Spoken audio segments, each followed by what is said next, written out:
10 फरवरी जो है उसका दिन पूरे मध्य प्रदेश के लिए इसीलिए बहुत खास का दिन है क्योंकि 10 फरवरी को ये जो कचरे का पहाड़ देख रहे हैं आप, इसको बोलते हैं म्युनिसिपल सॉलिड वेस्ट। इसके डिस्पोजल पर सुप्रीम कोर्ट का जजमेंट आना है। ये जो कचरे का पूरा पहाड़ है ये पूरे भोपाल शहर का एकमात्र कचरा फेंकने की जगह है। उसको डंपिंग साइट बोलते हैं या ट्रेंचिंग साइट बोलते हैं। यदि वो सही तरीके से होता है तो इसको लैंडफिल साइट कहते हैं।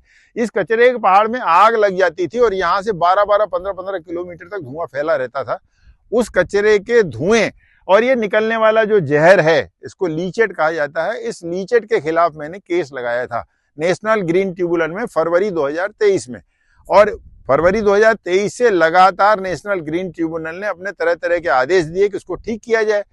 31 जुलाई 2023 को अंतिम आदेश जजमेंट पारित किया गया जिसमें न केवल इसको सफाई को टाइम बाउंड सफाई के आदेश दिए गए, जीरो वेस्ट होना चाहिए जहां भी साइट है वहां से कुछ भी ना तो सॉलिड वेस्ट निकले और ना कोई लिक्विड बाहर निकले।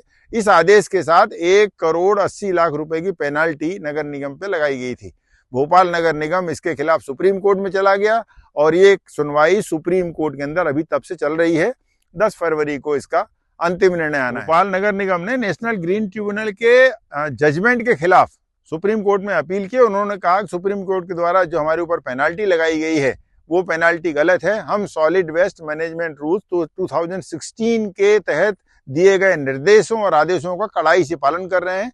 कुछ भी कचरा, ना तो कोई सॉलिड वेस्ट ना ही कोई लिक्विड, कुछ भी बाहर जा रहा है और सॉलिड वेस्ट रूल्स जो दिए गए हैं उसके नियमों का अक्षरशः पालन कर रहे हैं। लिहाजा 1,80,00,000 रुपए की पेनाल्टी वापस ली जाए और व्यापक जनहित में इसको छोड़ा जाए। अब हम आपको दिखाते हैं ये जो एकमात्र पूरे भोपाल शहर की जो डंपिंग साइट है उस साइट की स्थिति देखिए।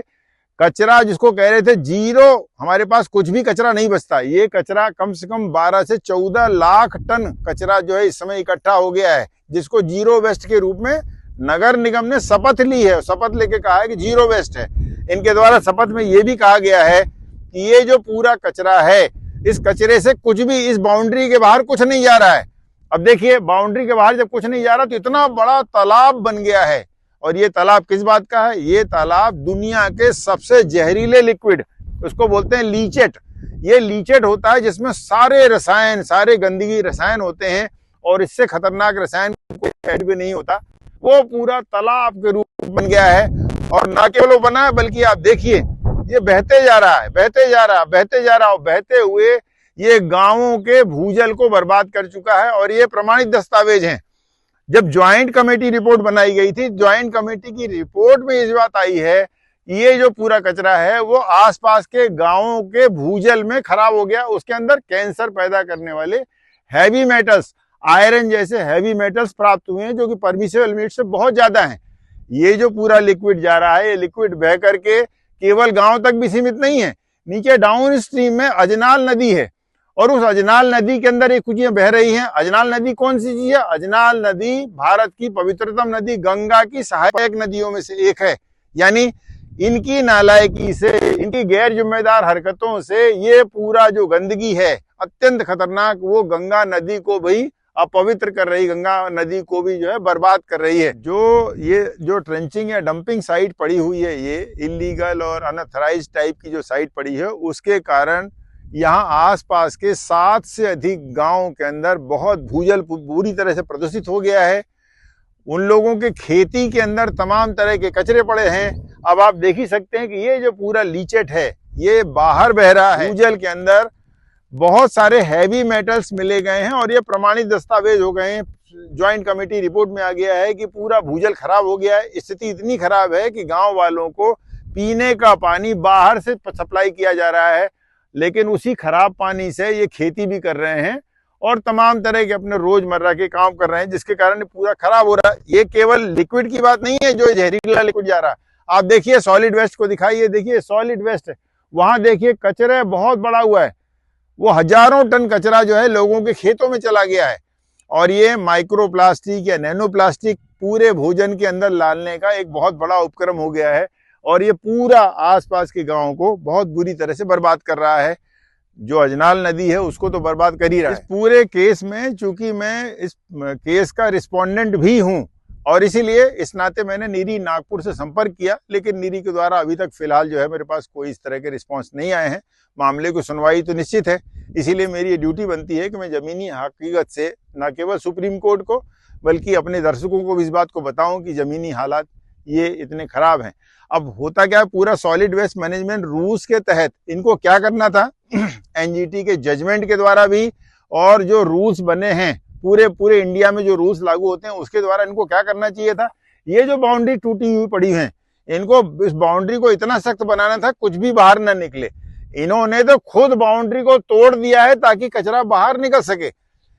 उसमें आदेश में लिखा हुआ है, ज्वाइंट कमेटी की रिपोर्ट में और एनजीटी के आदेश जजमेंट में लिखा हुआ है कि जब भी बाउंड्री बनाई जाएगी तो बाउंड्री के ऊपर कम से कम 20 फीट ऊंची तार फेंसिंग लगाई जाएगी ताकि ये जो कचरा बाहर उड़ के जाता है वो बिल्कुल ना जाए और कोई भी कचरा ना जाए। इन्होंने ये भी कहा है एनजीटी अपने आदेश में कि हर 20-20 फीट के बाद पीजोमीटर लगाया जाए जिससे ये पता चल सके कि जमीन के अंदर जो ग्राउंड वाटर है वो कोई खराब तो नहीं हो रहा है। लेकिन ऐसा कोई इंतजाम नहीं, कोई इमरजेंसी एक्शन प्लान बनाया ही नहीं गया नगर निगम के द्वारा।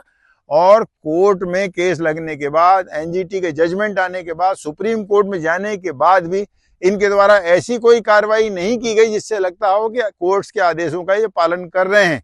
एक बड़ी बात यह है कि कोर्ट ने कहा था बाउंड्री खत्म होने के पहले आपको चारों तरफ सघन वन रोपण करना होगा, बहुत ग्रीन बेल्ट बनानी होगी ताकि कोई भी कचरा ना आए और जो पेड़ लगेंगे वो गैर फलदार नहीं होंगे ताकि जो जहर है उस जहर को पेड़ ले लेंगे तो आदमियों का जान माल सुरक्षित रहेगी, खाद्यान्न खराब नहीं होंगे। लेकिन जमीनी हकीकत आपके सामने है, ये रही बाउंड्री भी टूटी हुई है, लिक्विड बाहर निकल रहा है और इसको रोकने के लिए नियमों के अंतर्गत जो आदेशों में लिखा गया सघन वन रोपण, यहाँ पर कहीं भी वन रोपण तो छोड़िए, ग्रीन बेल्ट तो छोड़िए, एक पेड़ भी बाउंड्री के पास नहीं लगे हैं जिससे आने वाले कचरे को या निकलने वाले खतरनाक रसायन को रोका जा सके। और सब कुछ जो है वो हैजार्ड तरीके से पड़ा हुआ है, ऐसा लग रहा है कि वो जैसे बिना किसी भी अभिभावक के कोई चीज छोड़ जाती है उस तरह से यहाँ पड़ा हुआ है पूरा कचरा। तो सुप्रीम कोर्ट तक केस जाने में ये कचरा जो है 7 लाख से 14 लाख टन हो गया है ये कचरा। और उसके बाद क्या हुआ है, दूसरी बात ये हुई है कि पेनाल्टी जो 1 करोड़ 80 लाख रुपए की जो पेनाल्टी थी उसके बाद 18 महीने का पेनाल्टी और बढ़ गई जो 1 करोड़ 80 लाख और होती है, माने कुल मिला के 3 करोड़ 60 लाख रुपए की तो पेनाल्टी हो गई है जो ड्यू है इनके ऊपर। लेकिन मजाल है कि कुछ भी काम होने पाए।